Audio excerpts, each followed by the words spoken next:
Cachaleón. Bueno, pues empezamos. Sí, Tenemos la oportunidad de estar con alguien llamado José Milatasa Guetaria, que aparece aquí arriba en este libro publicado llamado País de Banderizos. Es alguien, por lo tanto, que tiene algo que contar y por lo tanto está aquí para decir su verdad. Bueno, seguramente mejor que tú nadie va a saber quién eres, así que todo tuyo. bueno, a mí se me conoce por algo que no hice, y verdaderamente por todas las barbaridades que cometí, no se me conoce. Me estoy refiriendo que si hablas de mí, dicen, hombre, el asesino de Yoyes. Y yo no tuve nada que ver en ello. Bueno, no es verdad. Sí que tuve que ver porque sí sabía que iba a pasar. Sí me comentaron lo que iba a ocurrir con Yoyes, pero en realidad yo no podía participar porque era en mi pueblo, era de la cuadrilla y todo el mundo me conocería. Por lo tanto, yo no tenía que estar fuera de ese atentado, o el quincha, como se llamaba entonces, porque en realidad, como lo asumieron, la organización fue como una ejecución por alguien que había traicionado a la organización, al llegar a un acuerdo y regresar a Euskadi sin ningún tipo de permiso. Se me conoce por eso. Barbaridades he hecho muchas. Oye, está entrando algo aquí, que se está hablando de alguien. Es la familia. Ah, es la familia que está por ahí, que está... Vale, vale. Pues hice muchas cosas. A mí me condenaron a muchos años de cárcel. Ya en un principio, a mí me detuvieron en el año 88. Y en el 84 quise dejar la organización.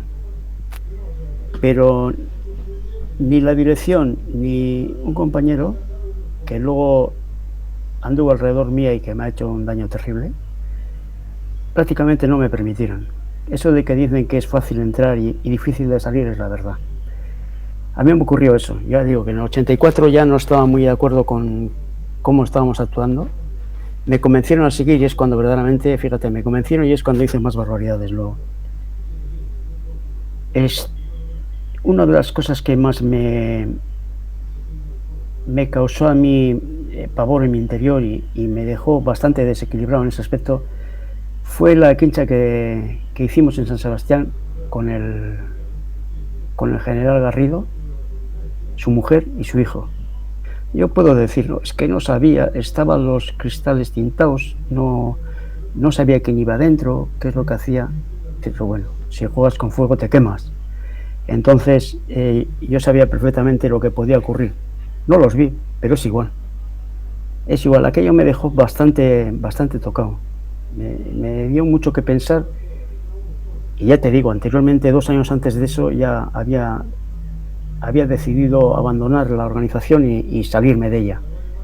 No me dejaron y pasó eso, y pasó también lo de Yoyes después de intentar. Entré en la cárcel y la cárcel es un sitio donde la máquina se para. Es como una especie de rodillo que va dando vueltas y es difícil pararla. Cuando estás actuando, sigues ese camino, pero cuando llegas a la cárcel y te detienes, esa máquina se para.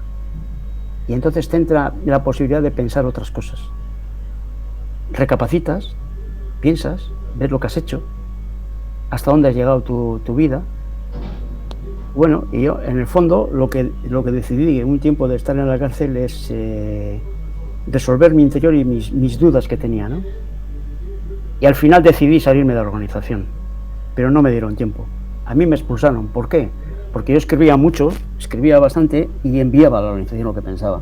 Y claro, me enviaron al abogado comisario político correspondiente, que eso ya lo escribí en un blog, que creo que es de todos conocido, que pasó de comisario político a senador. Sí.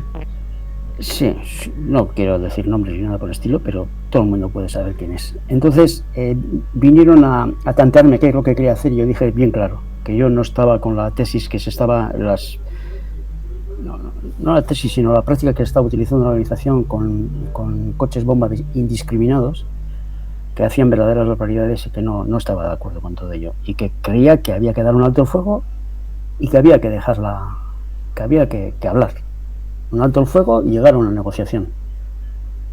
No lo consideraron bien y lo que hicieron fue expulsarme. Me expulsaron, soy el primer militante que han expulsado públicamente en Eguin, con la vitola de que era un traidor, de que... Y bueno, aquello ya me dijo suficiente como para que me habían condenado a muerte. Yo estuve desde el año, yo salí de la cárcel en el año 96, volví a entrar, me volvieron a meter por otra causa, volví a salir definitivamente el 98 y desde entonces hasta el alto el fuego de ETA pues he estado amenazado, he estado perseguido. Yo por tener unas ideas diferentes. Si hoy en día a la gente miramos a todos aquellos que estuvieron en la mesa y que andan por ahí, que han sido capaces de llegar a un acuerdo con la Audiencia Nacional y con los fiscales, el fiscal general y demás, les hiciesen el mismo trato que me hicieron a mí, pues todos tenían que estar condenados a muerte, porque las auténticas barbaridades que se están viendo, que se han hecho, son increíbles, ¿no? Y no tienen el valor además de decirlo. Eso es bajo un punto de vista lo que he sido yo. Eso explico un poco en el libro, que es lo que he vivido, todo mi pasado desde que era niño.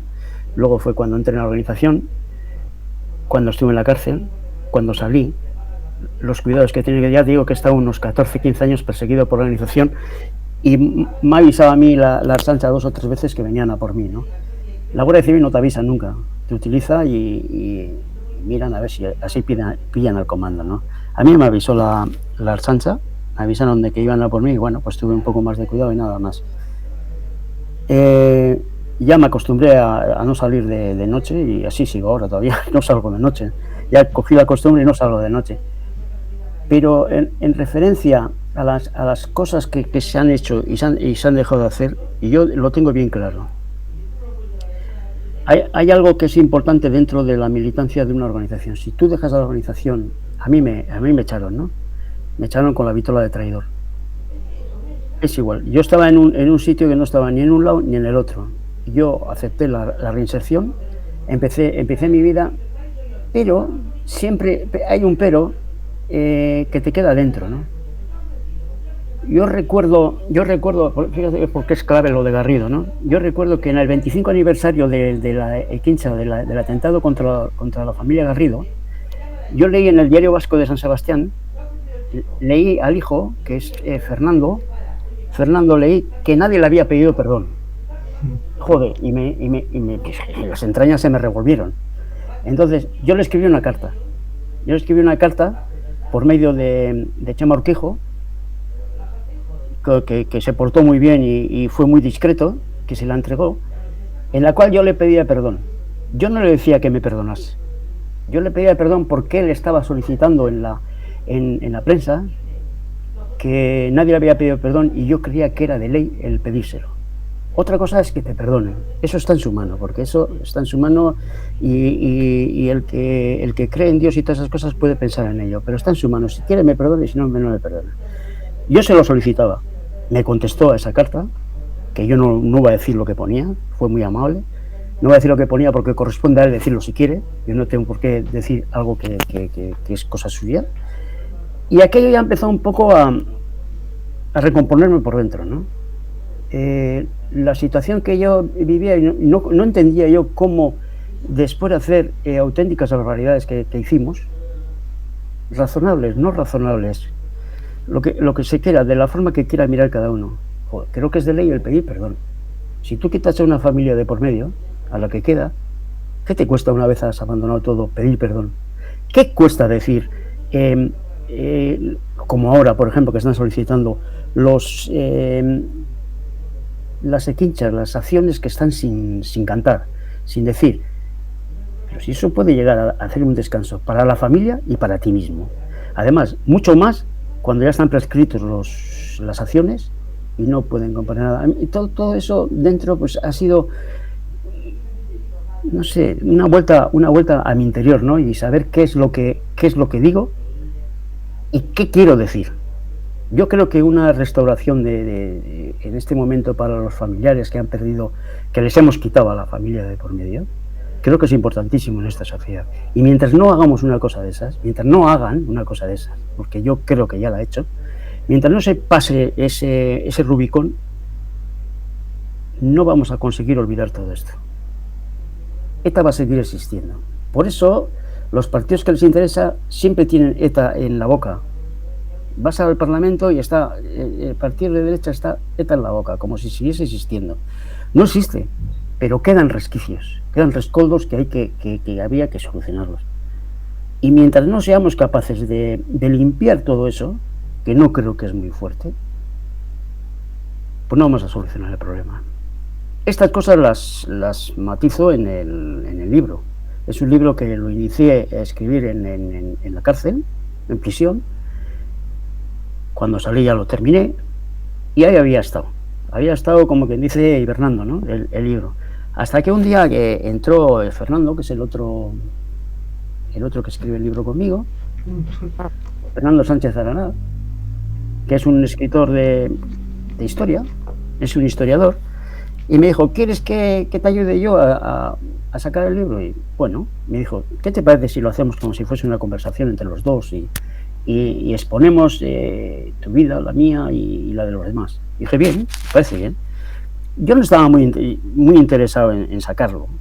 En realidad yo lo que estaba interesado era en escribirlo, en sacar mi versión, el decir, este es mi relato y quiero ir por este camino, ¿no? El relato.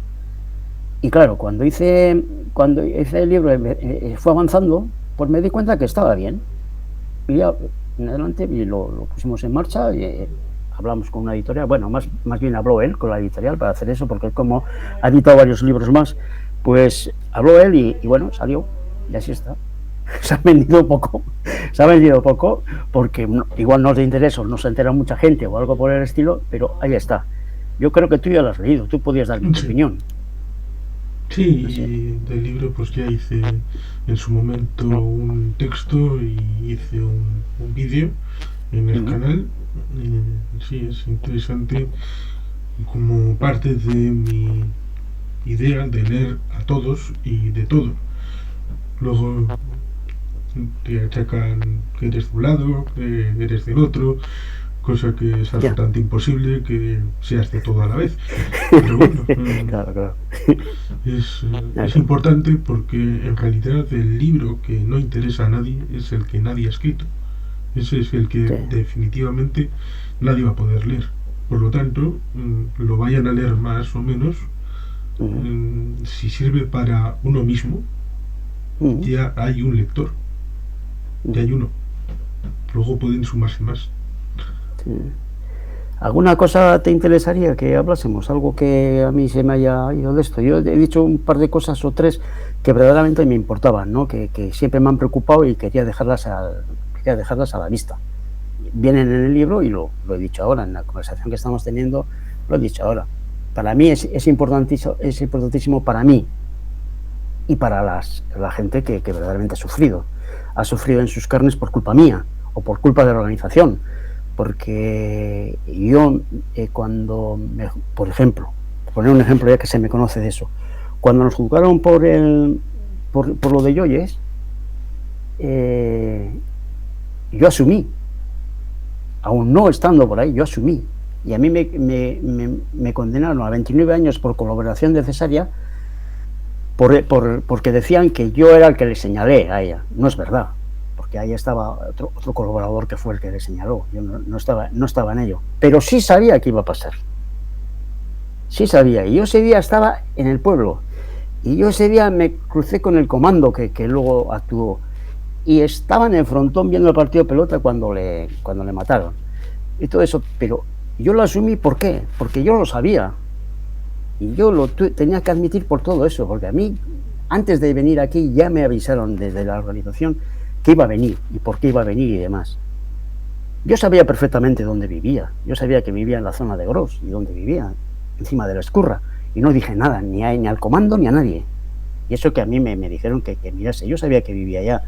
Sabía que vivía allá porque yo era muy amigo de su hermano, uno de los hermanos pequeños que tenía, y solía salir de allá cuando quedaba conmigo. Y sabía que vivía allá, pero bueno, me lo callé. Pero lo asumí. Lo asumí porque creo que es de ley que yo tenía que asumir aquella acción. Como he asumido todas las que se presentaron a asumir. Ahora no asumen nada. No asumen nada y quieren librarse. Quieren llegar a un acuerdo con la Fiscalía para que no pasen de 2 años y no entren en la cárcel. Y te rasgan las vestiduras, ¿no? Cuando dices, joder, estos que a mí me han condenado a muerte por dar ese paso, por el paso de la reinserción, resulta que ellos están haciendo esas barbaridades y mayores, y ellos no se acusan a sí mismos, ni acusan uno a otro, ni admiten eso, que han cambiado. Si me parece bien, si en esta vida llega un momento que tú tienes que cambiar, dices, bueno, voy a cambiar, pero cambia con todas las consecuencias, de una forma restaurativa, que creo que es importantísimo hacerlo, que no lo han hecho, pero bueno, no quiero hablar más de ese asunto. Está en su mente, en su pensar y en sus tripas, y que hagan lo que quieran. Sí, formalmente si haces una encuesta, y se han hecho algunas, en cuanto a las preocupaciones, se hacían, por ejemplo, en el año 92, 2002, 2012, 2022, respecto así en bruto, las preocupaciones de la sociedad vasca, pues puedes darte cuenta que en 2012, bueno, estaba cerca de aquel evento para el aterrizaje en Ayete, pero ya en 2022, evidentemente, el legado del terrorismo en todas sus vertientes en la sociedad vasca ha desaparecido de la primera plana, de las vidas de la mayor parte de la gente, pero está el relato. La batalla del relato es la que queda después de que el campo de batalla, por llamarlo de alguna manera, por supuesto no estoy diciendo que hubiera una guerra, como algunos pretendieron, por ejemplo, desde el GAL pretendieron hacer una guerra, incluso un Jordi Pujol justificó el GAL, lo cual es alucinante y sorprendente, sobre todo con la derivada posterior que pudo tener el personaje y todas las cosas que se han sabido. Pero es eso, desde un entorno se quiere blanquear para decir que ellos son buenos, son gente simpática, alegre, que pueden gobernar Euskadi, porque son la izquierda, la nueva izquierda, pues asemejándose a lo que puedan ser en Latinoamérica, gente esté bien. Ahora evidentemente no son maduros, son Boric en Chile. Y los otros, Margallo lo dijo, nos han dejado de matar y ya no tenemos discurso. Lo dijo alguien que fue importante en el PP. Y evidentemente Vox pues quiere recuperar las esencias desde el 2 de enero del 1492, así que si quieren rascar tan lejos, pues lo de más cerca pues todavía les queda ahí en el tintero. Sin más, pues tienen a la Abascal, que pretendía que había tenido no sé qué amenazas por aquí y por allá, tienen al Ortega Lara, con lo cual ese influjo les alimenta el discurso. Ahora le tienen a John Juaristi, acaba de publicar algo, ¿no? Sí. De su bucle melancólico que quiere cambiar y dar otra vuelta. Sí, le han reeditado 25 años después el bucle melancólico. Sí, exacto, pero ¿y qué está diciendo? Alguien que perteneció a ETA, como él. Estuvo con ETA político-militar y resulta que da candela a sus compañeros. ¿Qué no sé qué tipo de visión puede tener ahora al respecto? Pero como esos hay muchos. Sí, hay mucha gente que hay muchos.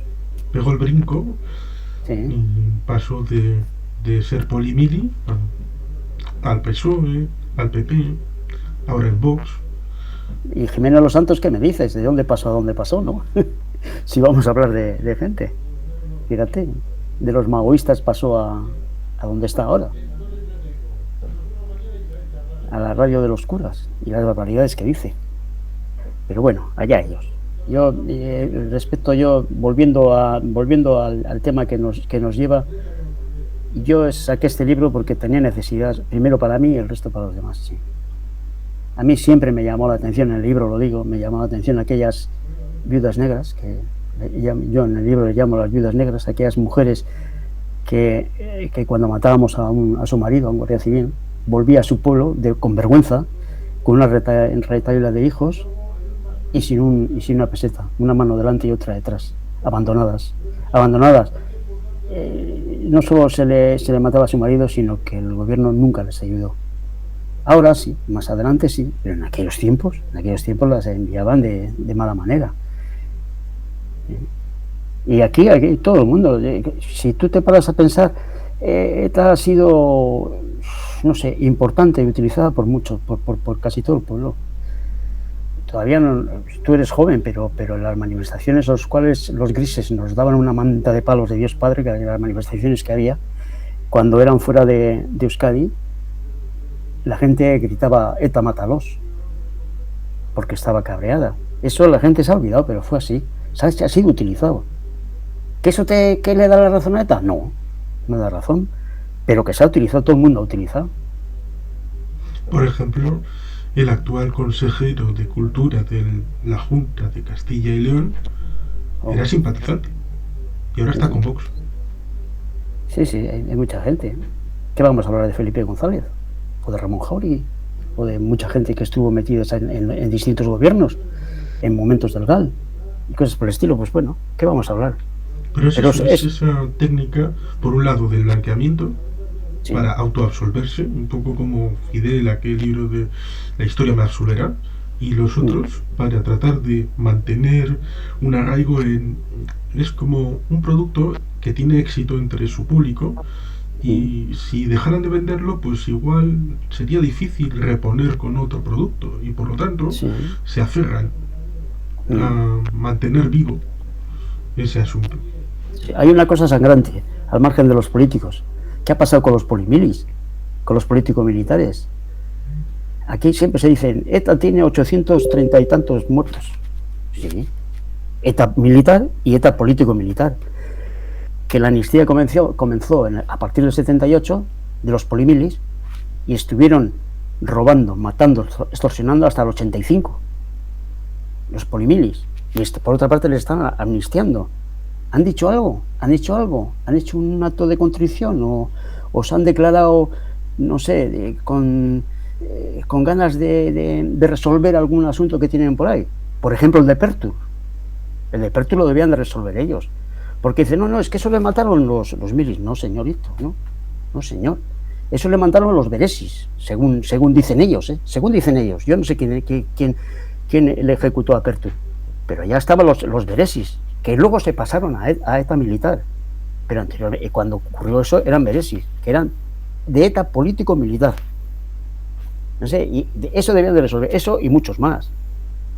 Hay un montón de causas que están por ahí pendientes. Los gallegos que pasaron a ver una película a esta Iparralde y no volvieron, algunos policías y no volvieron, cosas por el estilo que han ido pasando. Pero son de los años antes del 80, casi todos son de antes del 80, y antes del 80 no estaban los milis, estaban los polimilis, o sea, los de Euskadi Cosquerra posterior, ella y Euskadi Cosquerra. Eso no dice ni mu.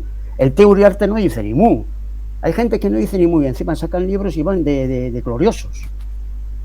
Y debían de decir alguna cosa. Es que aquí es fácil machacar a aquel que verdaderamente está como en mi situación o parecidas, que está así, y machacarle. No, porque tú eres un asesino y tú eres porque has hecho esto, porque has hecho esto. Sí, es verdad.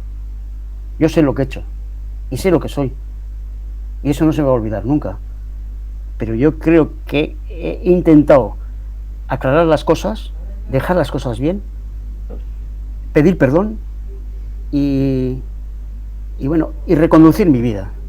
Pero ellos no, ellos todavía están con Chanel número 5 encima, digamos. Sí, lo importante es, si hay unos principios, cumplirlos en todos los casos, claro. Ser objetivos. Por ejemplo, la ley de amnistía, y se puede ver en la hemeroteca del Congreso, como del 77, porque se dijo aquello de que las cárceles se habían vaciado aunque después para volver a engrosar las filas de nuevos comandos. Sí, incluso gente ligada a UCD decía, bueno, vamos a hacer la ficción de que todos los que han cometido delitos, que evidentemente pues no sean de sangre, pero delitos entre el 77 y el 78 son defensores de la democracia. Yeah. Hombre, pues digamos que no creo que fueran excesivamente celosos de la democracia, y evidentemente algunos de ellos luego se reconvirtieron en demócratas. Pero claro, es eso. Si alguien se pone en la piel del otro y ve cómo hicieron la vista gorda con los polimilis, pero ahora el dedo les está acusando y les pasa el dedo, el algodón, en una situación distinta, pero porque dicen que es distinta, claro, ahí puedes pensar, aquí hay una hipocresía, diferente vara de medir, falta de ganas de la memoria, porque parece que hay unos crímenes que se ponen en valor, pero otros se ocultan, y con lo cual evidentemente hace falta una buena memoria. Sí. Para que haya un punto final hay que esclarecer muchas cosas, y la gente tiene que bajar su prepotencia, esa capacidad de orgullo que te pones por encima del otro. No se reconoce verdaderamente cuál ha sido tu papel. Creo que eso habría que dejarlo bien claro para que haya una ley final al respecto. Y hay mucha gente que se ha callado y se seguirá callando, que no es capaz de decir, y que no es capaz de pedir perdón, ni hartos de no sé qué. Iba a decir alguna cosa. Bueno, pero que es así. No, ellos no se rebajan y siguen en sus 13 y siguen pensando.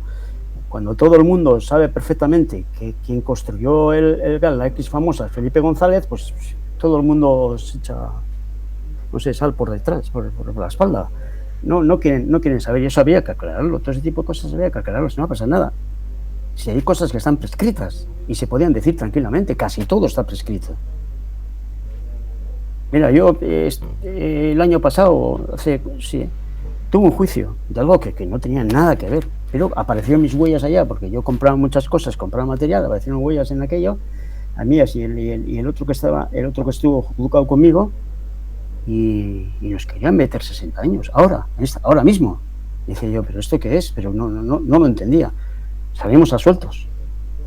Pero a mí algo que me llamó la atención es que la persona, el compañero que estaba conmigo allá en el juicio, lo que menos esperaba es que, como excusa suya para intentar salvarse de ello, le ponía como testigo, quiso ponerle como testigo a Galindo, el que la había detenido, y que el guardia civil que lo machacó, que lo torturó y lo machacó, dijo que era una persona honorable, dijo de ese guardia civil, que era honorable. Dije, pero ¿cómo ha cambiado este hombre? ¿Cómo ha cambiado este hombre de decir una cosa? Para que veas lo que cambia cuando no se asumen lo que eres y dónde estás.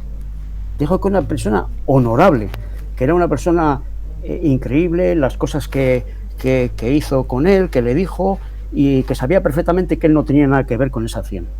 Pero ¿cómo puedes poner el testigo? Bueno, para que veas la diferencia que hay con ese tipo de cosas. Y como hay muchos más dentro de la izquierda abertzale. Sí, se pueden poner muchos ejemplos. Uno de ellos, creo que Dermach llegó a algún tipo de acuerdo. Y creo que es, ¿cómo es el que ahora está de eurodiputado? Barrena también estuvo poniendo, llegó a un acuerdo con el fiscal, Barrena. Que es una cosa de estas que si hubiera pasado en otro partido, Chelis y muchos más. Sí, por ejemplo, Barrena, quitaron al anterior eurodiputado que tenían bajo unas acusaciones de maltrato femenino, estas cosas que con el Me Too y todo esto están muy en boga y encima de la mesa, pero ellos lo taparon. Sí. Pusieron a Barrena y ya está. Yo creo que tenían que ser más valientes y sacarlo todo. Y estar con la gente que estuvieron con los PMs, con los polimilis, y de una vez aclarar, porque todavía habrá familias que no tienen ni pajolera idea quién es el que le ha hecho eso. A su marido, a su hermano, a su padre, no sé, todavía no saben. Y creo que tenía que ser de ley que lo supiesen.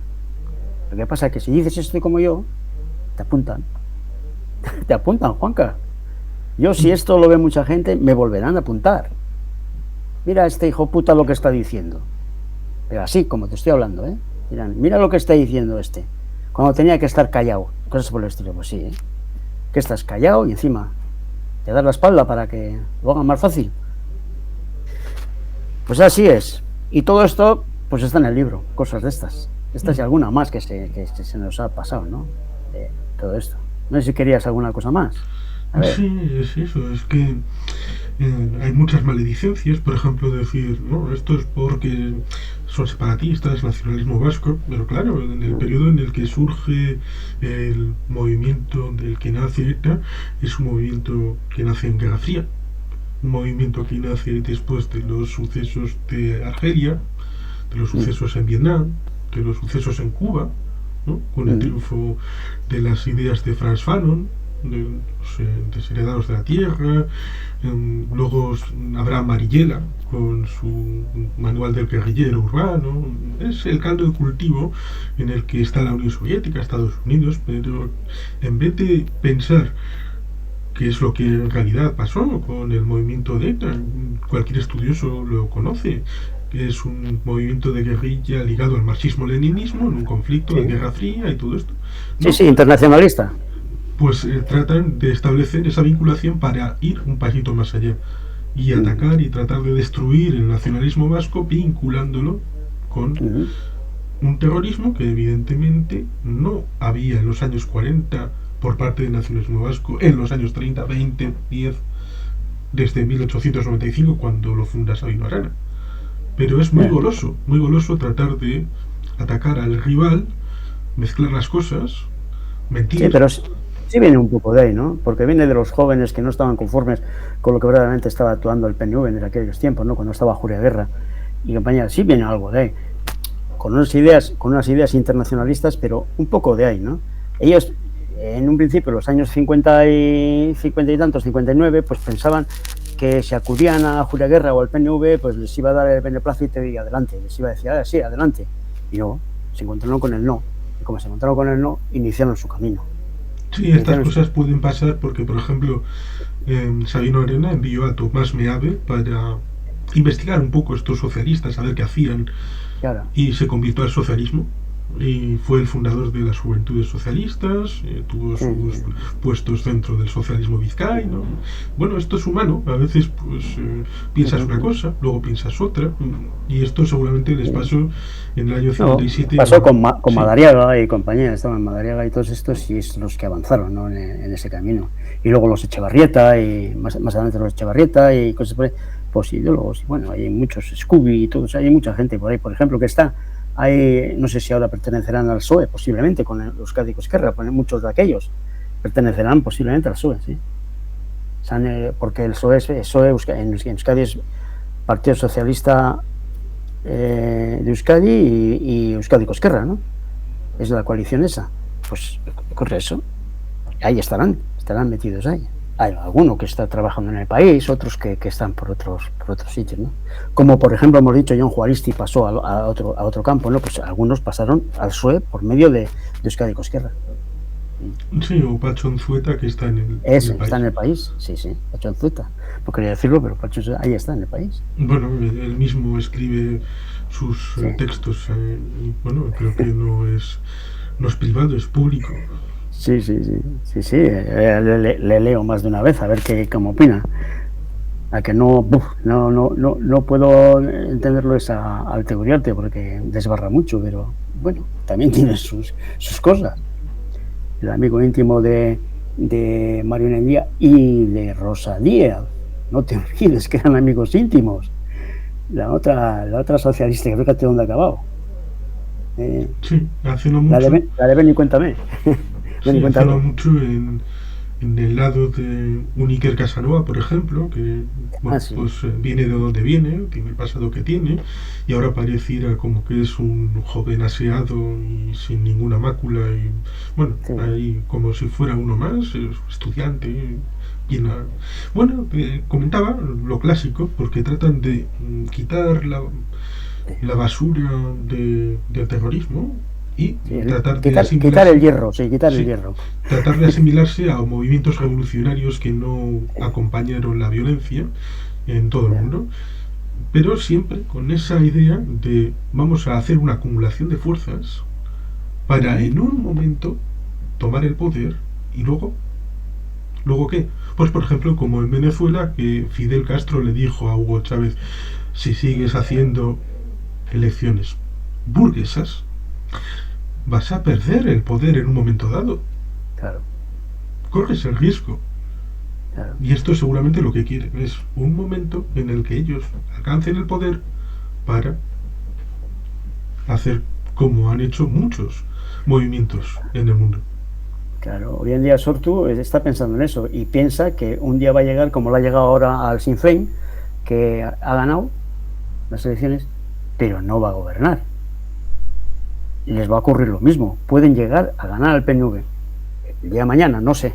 Si pueden, y digo pueden, no que van a hacerlo. Pueden llegar, pero no creo que gobiernen. No creo.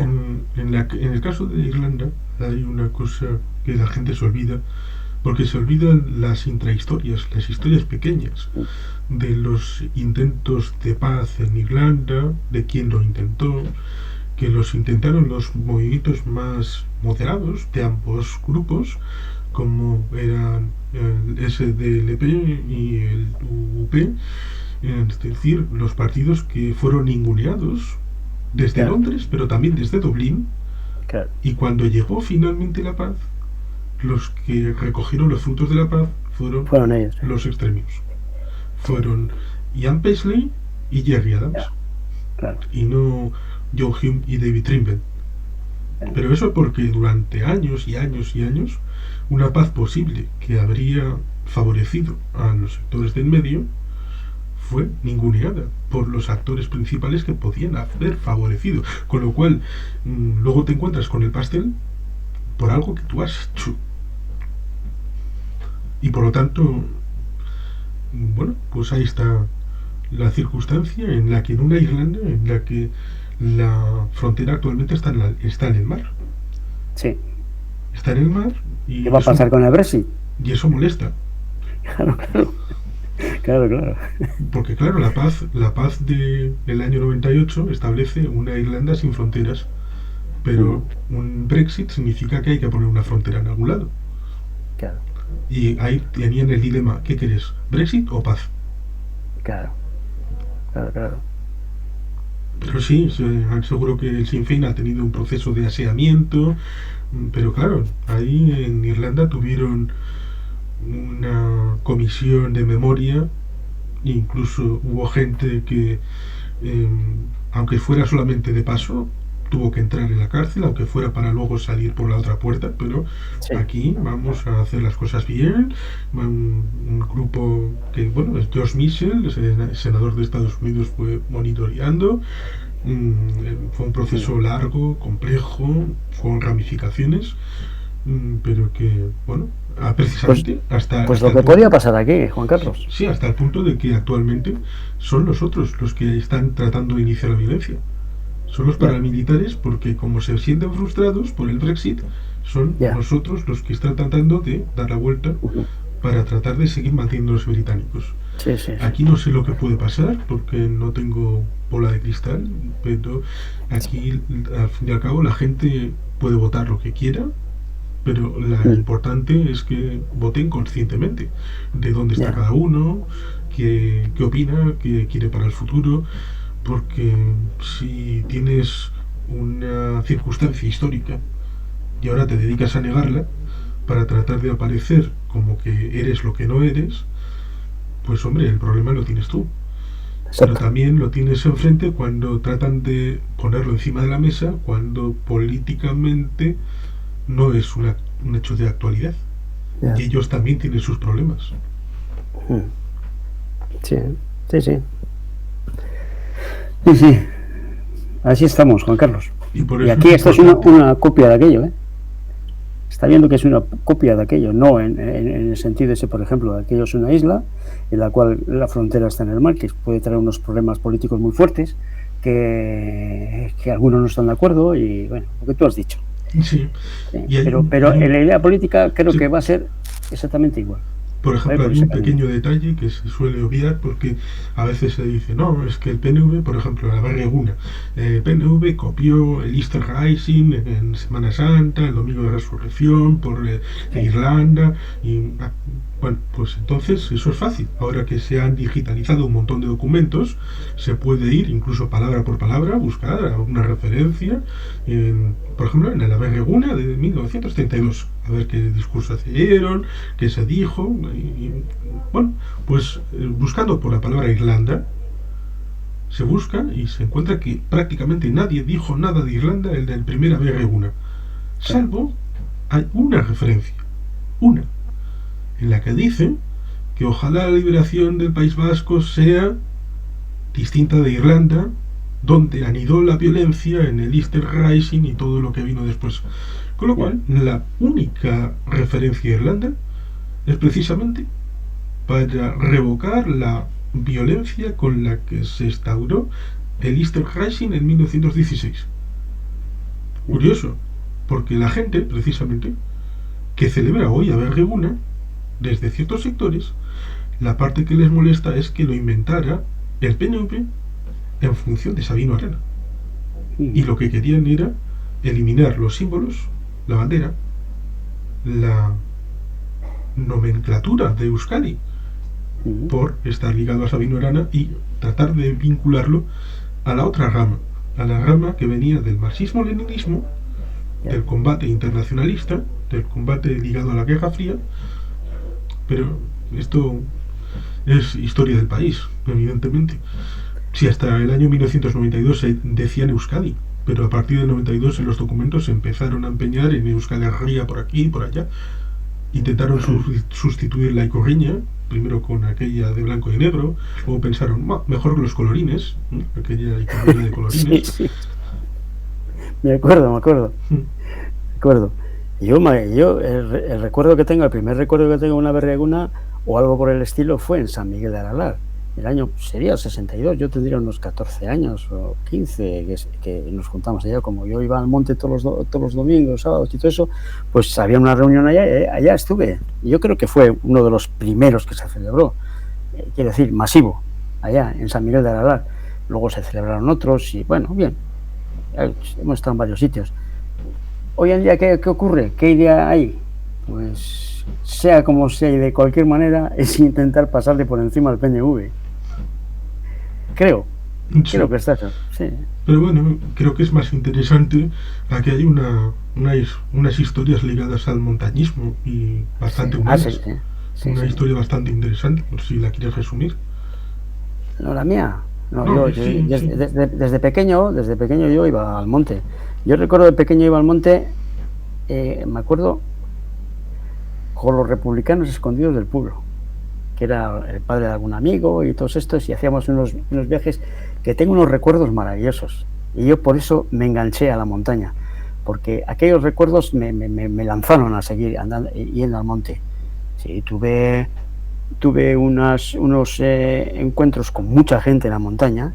Y una cosa curiosa de la montaña, fíjate, el Garrido que te he hablado, ese por ejemplo, tiene el récord de altura, de estar en altura, permanecer más tiempo, que estuvo en el Aconcagua, en el Collado del Aconcagua, no sé cuánto tiempo estuvo, 30 y tantos días o 40 y tantos días, o más, no sé, no recuerdo bien.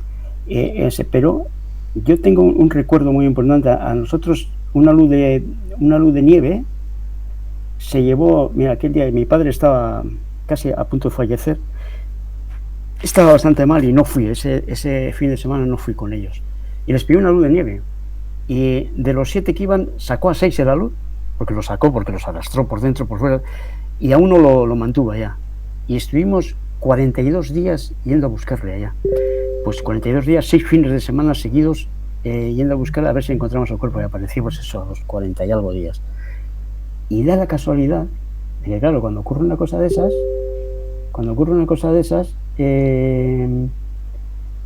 mandan a la Guardia Civil de Montaña a mirar qué es lo que ocurre y demás.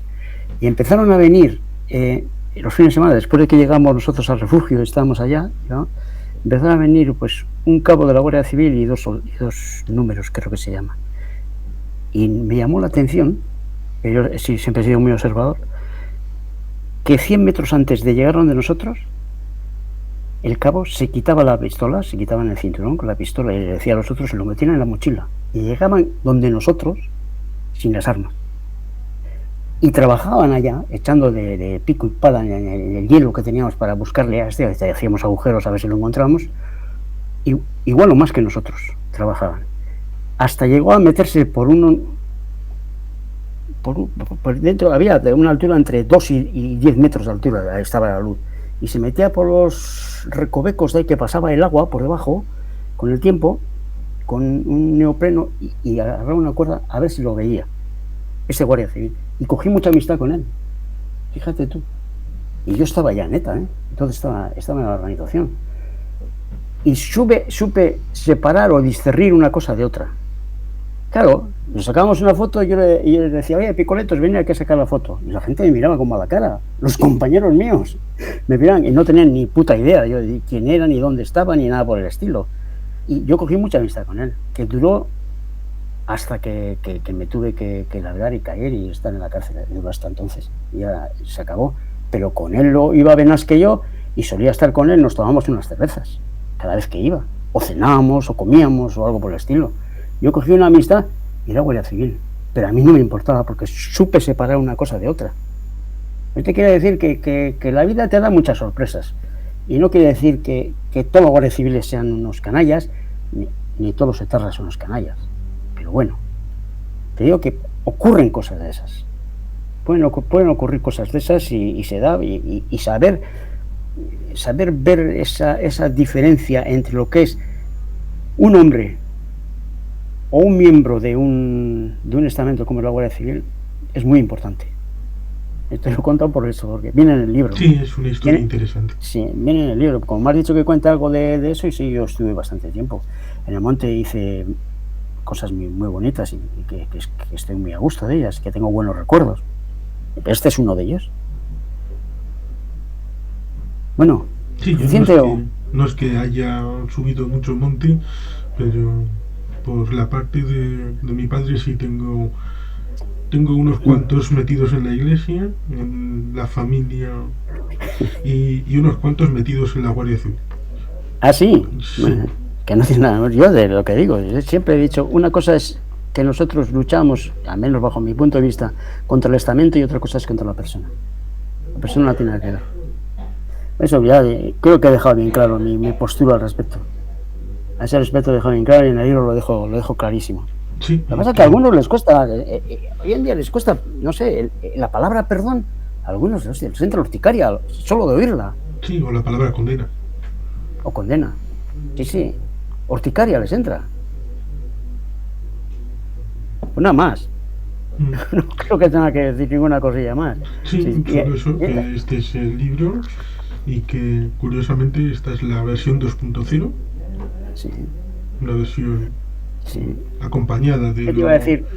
Esto es la iglesia de la Laiza. Es la foto que viene ahí. Es la iglesia de la Laiza. Es muy interesante. Está cerca de Salvatierra, y si alguna vez anda alguien por ahí, que vaya a verlo. Es pedir al pueblo, llamar por teléfono, te la abren, miras. Tiene una iconografía un poco rarita. Mira, digamos. Si quieres hacer un apunte. Sí. Un apunte de esto. La iglesia de Laiza. Sí, un apunte de qué es esto, de qué es la imagen.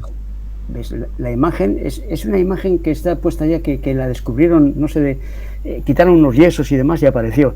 Y es un poco iconoclasta la imagen, porque se ve a una señora que le están violando, y se ve a otra que está pariendo, y otros guerreando. Para una iglesia es una cosa iconoclasta. Es interesante verla. Y el que está allá de sacristán o el capellán, no sé de qué está allá, suele abrir y explicar. Pues sí, yo creo que ha estado interesante conversar un poco, no solo del libro, sino de la inspiración respecto del libro, que esta es la versión 2.0, la 1.0 es tuya completamente, y bueno, que al fin y al cabo las historias hay que contarlas, hay que conocerlas, podrán interesar más o menos, eso ya depende del espectador, del lector, pero la memoria, si no es completa, pues no puede considerarse como tal. Esto estamos grabando para un blog tuyo. Sí, para mi canal de YouTube. Ah, canal de YouTube. Es para decirle a alguien si me pregunta, oye, pues mira, lo tienes subido al canal de YouTube de Juan Carlos. ¿Cómo es esto? Ahora te pasaré el enlace cuando vale. lo suba. Vale, de acuerdo. Pues, bueno, Juan Carlos, que vaya todo bien. Pues interesante. Y, bueno, Suri. Si tienes algo para cerrar o... Bien. No, nada más. Yo creo que ya hablo demasiado. Muchas veces habla mucho, más de la cuenta.